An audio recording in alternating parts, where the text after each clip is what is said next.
Hola, ¿qué tal? Soy Gastón y con mi grupo vamos a estar presentando la teoría de grafos. Vamos a hablar un poco acerca del problema de los puentes de Königsberg, que fue un puzzle que terminó por revolucionar las matemáticas e influir enormemente a la evolución tecnológica actual. Königsberg era una antigua ciudad del siglo XVIII ubicada en la Prusia Oriental, ahora conocida como Kaliningrado en Rusia. La ciudad estaba dividida por el río Pregel en cuatro regiones distintas, conectadas por siete puentes. Los habitantes de la ciudad se preguntaban, ¿es posible recorrer la ciudad cruzando cada uno de los puentes exactamente una vez y regresar al punto de partida? Este desafío aparentemente simple se conoció como el problema de los puentes de Königsberg. En 1736, el matemático suizo Leonhard Euler abordó este problema. Su enfoque fue innovador. Representó la ciudad como un grafo. Cada región se convirtió en un vértice, y cada puente en una arista que conectaba dos vértices. Euler demostró que no era posible encontrar tal ruta, y en el proceso definió las características que debía tener un grafo para cumplir el objetivo que se buscaba en el problema de Königsberg, tales como: todos los vértices deben tener un grado par. El grafo debe ser conexo, es decir, cualquier vértice debe estar conectado con cualquier otro a través de un camino. En el caso de Königsberg, los vértices tenían grados 5, 3, 3 y 3, todos impares. Esto le permitió a Euler concluir que era imposible encontrar tal ruta.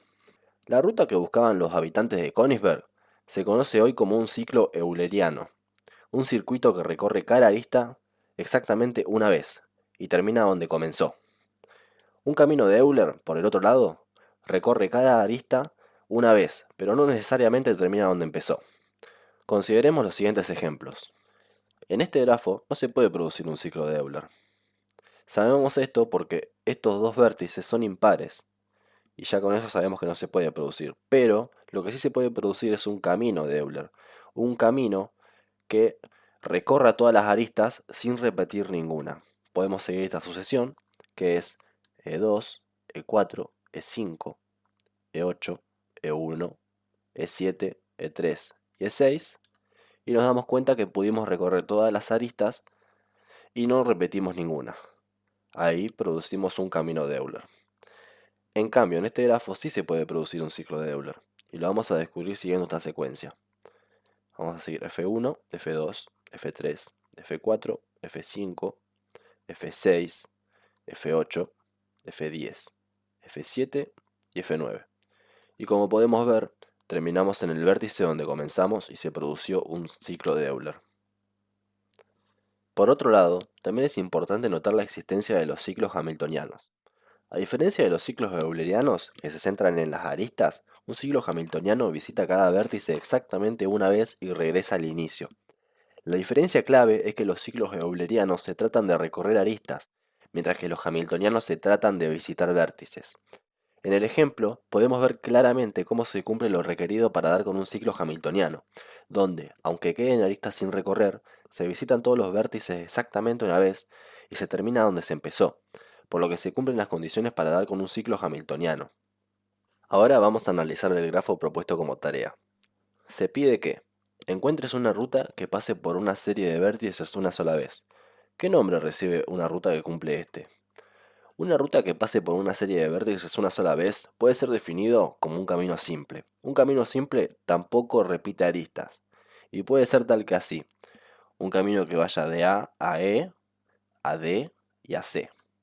Es un camino simple, es un recorrido lineal que no repite ni aristas ni vértices y queda abierto.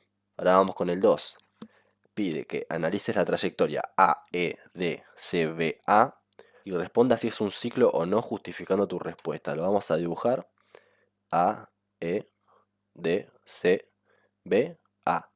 Podemos ver que es un ciclo, termina donde empezó y recorre todos los vértices. Así que podemos decir que es un ciclo hamiltoniano, respondiendo también la pregunta número 4. Ahora vamos a responder la pregunta número 3, que dice: defina ciclo simple y ejemplifica. Un ciclo simple es básicamente un camino simple pero cerrado. Y un camino simple cerrado puede ser tal que así, algo de este estilo. No requiere que pases por todos los vértices, simplemente requiere que termines donde empezó. Y ahora el 5 que pide que encuentres algún ciclo que sea euleriano si es posible, justificando tu respuesta. Analizando el grafo, podemos ver que este vértice, el vértice A, es de grado impar, por lo que sabemos que si hay un grado impar en el grafo, ya no se puede producir un ciclo de Euler. Bueno, a continuación vamos a hablar de los principios básicos del PERT. Pero, ¿qué es un PERT?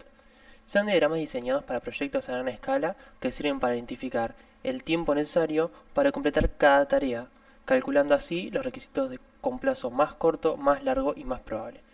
Por ejemplo, este es un ejemplo a gran escala de la construcción de un local para entrenamiento, o sea, un gimnasio en este caso, donde vemos un diagrama PERT a gran escala.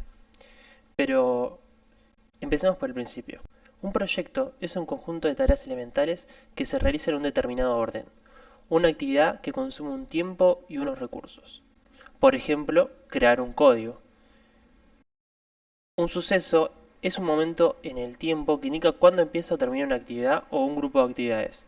No consumen tiempo ni recursos. Por ejemplo, acá vemos el proyecto que se está creando el código, como se daba de ejemplo, y el suceso sería el tiempo donde está avanzando estas líneas que vemos acá a continuación. ¿Cómo están compuestos los PERT? Como ya sabemos, los PERT se representan mediante grafos, vistos anteriormente. Los arcos del PERT, en este caso, representan las actividades a realizar del proyecto y los vértices del mismo representan los sucesos. Las flechas, llamadas prelaciones, indican el orden en que deben ejecutarse dichas actividades. Van de izquierda a derecha, indicando el avance del tiempo. Es importante destacar que, al contrario de los grafos, los PERT no cuentan con circuitos. Existen distintos tipos de prelaciones. Las primeras que vamos a ver son las prelaciones lineales. En estas prelaciones son las más básicas de todas. Comienzan luego de que finaliza una actividad. O sea, por ejemplo acá vemos que inicia la actividad A, hace todo su recorrido y una vez que termina, recién ahí comienza a iniciarse la actividad B. Otro ejemplo de prelaciones son las prelaciones que crean una convergencia. En este tipo de prelaciones, luego de terminar un conjunto de actividades, se ejecuta la siguiente. Por ejemplo acá, tenemos estas tres actividades que son la A, la B y la C. Una vez que estas tres actividades terminan, recién ahí la actividad D comienza a ejecutarse. Un tercer tipo de prelaciones que conocemos son las prelaciones que crean una divergencia. En este caso, las prelaciones, luego de finalizar una actividad, comienzan a ejercer distintos tipos de actividades. Como vemos acá, por ejemplo, termina la actividad A y una vez terminada la actividad A, comienzan a ejecutarse la actividad B, la C y la D. Otro tipo de prelaciones son las que crean una convergencia y divergencia. En este caso es necesario que finalicen las prelaciones que se crearon en convergencia para que comiencen a ejecutarse las que se crearon en divergencia. Por ejemplo, acá, como vemos, estas actividades A y B se crearon en convergencia. Una vez terminada la actividad 1 y 2, o A y B, comienzan a ejecutarse las actividades C y D, creando una divergencia en dicho proyecto. Dentro de los PERT, también nos encargamos de enumerar los procesos. ¿Cómo se realiza esta enumeración? Una vez que construimos el grafo completo del proyecto, es necesario enumerar cada uno de los sucesos. Para eso, si el grafo está bien dibujado por niveles, se irán numerando sus nodos desde el 1 en adelante, de izquierda a derecha. Por ejemplo, acá vemos cómo está numerada el 1, sucede la actividad y después se numera el 2, el siguiente nodo. Dentro de los PERT también podemos encontrar las actividades ficticias. Pero, ¿qué son las actividades ficticias? Son actividades no reales que surgen como necesidad de representar ciertas situaciones en un grafo, que no consumen tiempo ni recursos. Estas se representarán mediante una flecha a trazos. Las actividades ficticias tienen utilidad en los siguientes casos. Por ejemplo, veamos acá. Si queremos que A y B precedan a C y que B preceda a D, podríamos pensar este gráfico como solución, pero es incorrecto, ya que añade la operación A antes que la D. En cambio, para solucionarlo, podemos utilizar una actividad ficticia como se indica en este gráfico. Como vemos acá, como nosotros queríamos que la actividad B sea precedente a la D, acá está ejemplificado, y hay una actividad ficticia que conecta este proyecto, que sería la F1 en este caso, Y acá también se cumple que vemos como la actividad A es la que precede a la C. Otra utilidad que podríamos darle a las actividades ficticias sería la siguiente. Por ejemplo, queremos que la actividad A preceda a la actividad B, C y D y que a su vez estas tres actividades precedan a la actividad E. Si bien este gráfico es correcto, presentan una ambigüedad al identificar los arcos con las letras de las actividades. Por eso, la manera más eficiente sería utilizar este grafo, que como vemos, la actividad A precede a la B, a la C y a la D, y a su vez, la B, la C y la D preceden a la E. Pero vemos cómo se nos suman las actividades ficticias, que sería la actividad ficticia 1 y ficticia 2, conectando así la actividad D con la actividad E y la B con la actividad E, haciendo que sea una manera más eficiente de visualizarlo y que no nos presente un conflicto al intentar identificar las distintas actividades. Una vez vista la parte teórica, vamos a avanzar hacia la parte práctica. ¿Cómo realizamos un gráfico PERP? Para construir el grafo, lo más sencillo suele ser construir el cuadro de prelaciones, formado por dos columnas. En la primera se indican todas las actividades una a una. En la segunda indicaremos las actividades inmediatamente anteriores a esta. Por ejemplo, veamos el siguiente caso. Un proyecto consta de 7 actividades que cumplen. A y B comienzan a la vez, D, E y F empiezan tras haber finalizado A, C empieza al terminar B, G empieza al acabar C y F. Los tiempos calculados para cada una de ellas se encuentran en el siguiente cuadro, como vemos acá. La actividad A, B, C, D, E, F y G tienen sus distintos tiempos. Una vez obtenida la información anterior, crearemos el cuadro de prelaciones, el cual sería el siguiente. Se va a tener en cuenta que va a haber solo una actividad de inicio y solo una actividad de finalización del proyecto. Como vemos, están las actividades A, B, C, D, E, F y G mencionadas anteriormente. Y como vemos acá, esta es la columna de anteriores, que van a ser las actividades que van a tener que finalizar para que comiencen las actividades que corresponden. Por ejemplo, para que comience la actividad C, primero va a deber finalizar la actividad B. Para que comience la actividad D, E y F, la actividad A va a tener que finalizar. Y para que finalmente ocurra la actividad G, va a tener que finalizar la actividad C y F. Ya una vez conocido el cuadro de prelaciones, comenzaremos con el gráfico. En este gráfico se va a dibujar el suceso de inicio y las dos actividades de partida. Como se me enseñó anteriormente, A y B inician a la vez. Luego, se graficarán las actividades D, E y F que seguirán a la actividad A. Y como se mencionó antes, la actividad C se iniciaría una vez que finalice la actividad B. Entonces, por consiguiente, el cuadro nos quedaría de esta forma. Luego, como podemos ver acá a continuación, una vez terminada la actividad F y C, comenzará a ejecutarse la actividad G. Como vimos en la columna de prelaciones, D, E y G no aparecen en las columnas de anteriores. Por lo tanto, estas actividades van a ser las que finalicen con el proyecto. Como podemos ver, después de este último nodo, no hay ninguna actividad que le siga. Entonces, daremos por hecho que estas tres actividades son las que finalizan el proyecto. Pero el grafo anterior está mal representado, ya que la actividad D y E son paralelas. Por lo tanto, deberemos conectar la actividad D mediante una actividad ficticia hacia el último nodo para finalizar el proyecto. De esta manera, el grafo siguiente sería el correcto. Como vemos, además, están enumerados cada uno de los nodos. Por último, vamos a ver cómo calcular los tiempos last y early. Pero, ¿qué son los tiempos last y early? Los tiempos early y last son los tiempos más pronto y más tarde en que puede comenzar o terminar las actividades de un proyecto. El tiempo de cada actividad se suele escribir en la línea que une los distintos sucesos. Como vemos acá, ya se había mencionado anteriormente, la actividad A tenía 6 tiempos, la actividad B tenía 4 tiempos, la actividad C tenía 2 tiempos, y así sucesivamente enumerando cada tiempo de las distintas actividades. Como vemos acá, la actividad ficticia, en este caso como es ficticia, tiene 0 tiempos. Para calcular el tiempo early debemos hacer lo siguiente. Primero, se tendrá en cuenta que el inicio del proyecto tendría tiempo 0.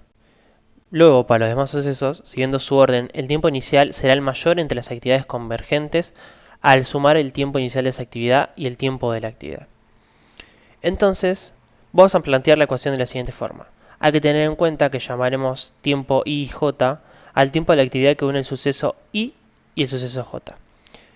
Entonces, para calcular el tiempo de la actividad J, lo que tendremos que hacer es sacar el máximo de esta actividad, que sería en este caso el tiempo de la actividad I más el tiempo que une el suceso I y el suceso J. Para calcular el tiempo last debemos tener en cuenta que el suceso final del proyecto tendrá tiempo last igual a su tiempo de early calculado anteriormente, ¿no? Para los restantes nodos, y siguiendo el orden decreciente de su numeración, se calculará tomando el menor valor de entre todas las actividades que de él salgan, resultantes de restar al tiempo del suceso final de cada actividad el tiempo de dicha actividad. Entonces, para calcular el tiempo last de la actividad I, deberemos a el tiempo de la actividad J restarle el tiempo que tarda en realizarse la actividad I hacia la actividad J. En esta parte vamos a hablar del árbol de decisiones, una herramienta para evaluar a través de una representación gráfica posibles resultados de una decisión. Un árbol de decisiones es un diagrama de flujo, donde empezamos con una idea principal de la cual surgen, a través de ramificaciones, las oportunidades y decisiones que podemos tomar a partir de esta, expandiendo el diagrama hasta los puntos finales, donde calculamos los valores del árbol y evaluamos los resultados. Los árboles de decisiones tienen ventajas y desventajas. Una de las ventajas es que es transparente, porque es un método claro para poder tomar decisiones. También es eficiente porque se requiere poco tiempo y recursos para su creación, y es flexible porque permite agregar decisiones al árbol tantas como sean necesarias. A su vez, las desventajas es que es complejo, porque si se agregan varias decisiones, podemos volver complejo de interpretar este diagrama. Es inestable porque si se le cambian los datos constantemente, el resultado varía sin tener un panorama claro. Y es riesgoso porque se tienen que analizar todos los resultados para que no haya ningún tipo de riesgo a la hora de la toma de decisiones. Estos diagramas de árboles tienen una simbología. Tienen las ramificaciones, que son líneas que se desprenden de una decisión, donde cada rama indica un posible resultado o una decisión que deriva de la decisión inicial. Los nodos de decisión, que son indicadores de una decisión que se está tomando en el árbol y se representan con un cuadrado. Todos los árboles de decisión comienzan con uno de estos. También están los nodos de oportunidad, que muestran varios resultados posibles y se representan con un círculo. Y por último tenemos los nodos terminales o finales, que indican el resultado final de una decisión y se representan con un triángulo. Ahora lo vamos a pasar a ver en un ejemplo, donde tenemos como ejemplo la venta de productos en el extranjero. Empezamos con el cuadrado y tenemos como destinos Norteamérica, Europa y Asia. El valor de impuestos para poder exportar hacia cada país es distinto y de cada uno de estos lugares se desprenden dos maneras de transporte. En el caso de Norteamérica tenemos transporte terrestre y aéreo, donde el valor de cada uno es distinto. Para Europa y Asia tenemos transporte aéreo y marítimo. Luego, para finalizar el ejemplo, tenemos los costos de exportación de cada uno de los lugares y cada uno de los transportes, dándonos así como final los costos de exportación de cada uno, donde vamos a poder evaluar cuál es el costo más barato y el costo más caro. ¿Sí? Acá lo decimos en el anterior ejemplo, podemos utilizar a través del diagrama de decisiones de árbol los costos que tomaría exportar productos al extranjero. Tenemos en cuenta los impuestos, como ya lo vimos, de cada lugar a donde se quiera exportar y los costos de transportes a cada región. Esto nos da como resultado que hacia Norteamérica, vía aérea es la opción más económica, mientras que la opción más cara es exportar a Asia también de forma aérea. Los demás resultados son opciones intermedias en cuanto al valor de exportación, pero lo tenemos que tener para poder tener un panorama claro de todas las opciones. Los grafos son una herramienta fundamental en la tecnología moderna, utilizados desde la planificación de rutas óptimas hasta el análisis de datos estructurados y la modelización de relaciones complejas. En diversos campos de la informática y la ingeniería, los grafos proporcionan un marco poderoso y eficiente para resolver una amplia gama de problemas.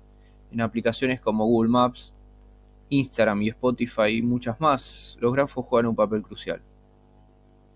En sistemas de navegación como Google Maps, los grafos se utilizan como la base en su modelo de datos para representar la red de carreteras y ubicaciones. Los algoritmos como Dijkstra y IA son esenciales para aprovechar al máximo esta representación de grafos y proporcionar funcionalidades críticas. Vértices. Los vértices representan intersecciones, puntos de interés y destinos en el sistema de navegación. En términos más técnicos, los vértices son puntos de anclaje en el grafo que facilitan el modelado de la red vial completa. Pueden contener información adicional como coordenadas GPS, nombres de las ubicaciones y atributos específicos que describen las características del lugar. Aristas. Las aristas representan las carreteras y caminos que conectan estos vértices. Estos pesos son esenciales para determinar las rutas más eficientes y rápidas. Algoritmo de Dijkstra. Este algoritmo se utiliza para encontrar la ruta más corta desde un punto de inicio hasta cualquier otro punto de la red, considerando todos los caminos posibles y garantizando encontrar la ruta más corta en términos de distancia o tiempo. Algoritmo A. Este algoritmo mejora la eficiencia del cálculo de rutas utilizando una heurística que guía la búsqueda hacia el destino más rápidamente. Ingreso de la ubicación. Cuando un usuario ingresa su destino en Google Maps, la aplicación identifica los nodos correspondientes a la ubicación de inicio y destino en el grafo. Cálculo de la ruta. Inicialización. Google Maps inicializa el algoritmo con el vértice de inicio. Exploración. Utilizando Dijkstra o A, el algoritmo explora las posibles rutas, evaluando las distancias y tiempos asociados en cada camino. Optimización. El algoritmo selecciona la ruta más corta o más rápida, tomando en cuenta no solo la distancia, sino también factores dinámicos como el tráfico en tiempo real. Actualización en tiempo real. Google Maps puede actualizar las rutas en tiempo real si detecta cambios en las condiciones del tráfico, utilizando nuevamente los algoritmos de búsqueda para recalcular la ruta óptima. Beneficios de utilizar estos algoritmos de grafos. Precisión. Garantizan que se encuentre la ruta más corta o más rápida posible. Eficiencia. Permiten cálculos rápidos incluso en redes de carreteras muy grandes o complejas. Dinamismo. Facilitan la adaptación a cambios en tiempo real como el tráfico o las condiciones de la carretera. Otro ejemplo destacado de cómo los grafos están revolucionando la informática y la ingeniería moderna es Instagram. En Instagram, la estructura de grafos subyacente es fundamental para gestionar su vasta red social y mejorar la experiencia del usuario. Los vértices representan las cuentas de los usuarios. Cada vértice no solo almacena información básica como el nombre de usuario y su biografía, sino también como un historial detallado de sus publicaciones, interacciones y datos de seguimiento. Las aristas representan las conexiones entre estos vértices. Una arista puede significar que un usuario sigue a otro, que ha dado me gusta a una publicación o que ha comentado en una foto. Cada arista puede tener un peso asociado que refleja la fuerza de la relación, la frecuencia de interacción y el tiempo desde la última interacción. Estas métricas son cruciales para analizar la dinámica de la red y personalizar las recomendaciones de contenido. Instagram utiliza algoritmos de grafos avanzados para sugerir nuevos amigos. Al analizar las conexiones mutuas entre los usuarios, el algoritmo puede identificar amigos de amigos y sugerir estas conexiones, aumentando las probabilidades de crear redes sociales más ricas y significativas. Para las recomendaciones de contenido, Instagram analiza patrones de interacción, como los me gusta, comentarios y compartidos. Un algoritmo adaptado de PageRank que originalmente se utilizó en el ranking de páginas web por Google. Evalúa la importancia de las publicaciones y usuarios. Esto permite a Instagram priorizar contenido relevante en el feed y en búsquedas, asegurando que los usuarios vean lo más interesante y significativo para ellos. El análisis de grafos permite a Instagram entender cómo interactúan los usuarios entre sí, utilizando métricas de centralidad como la centralidad de grado y la centralidad de intermediación. Instagram puede identificar los usuarios más influyentes y las publicaciones más virales. Esto es crucial para dirigir estrategias de marketing y mejorar la visibilidad de ciertos contenidos. En conclusión, tanto en Instagram como en Google Maps, Tanto en Instagram como en Google Maps, el uso de grafos es fundamental para gestionar las redes sociales y optimizar la experiencia del usuario. En Instagram, los grafos permiten entender las relaciones entre los usuarios, optimizar el feed de noticias y realizar recomendaciones personalizadas. Por otro lado, en Google Maps, los grafos son esenciales para encontrar las rutas más cortas y rápidas entre ubicaciones, así como para predecir el tráfico y adaptar las recomendaciones de rutas en tiempo real. Gracias a la teoría de grafos y a algoritmos avanzados, tanto Instagram como Google Maps pueden ofrecer experiencias dinámicas, relevantes y atractivas para sus millones de usuarios en todo el mundo.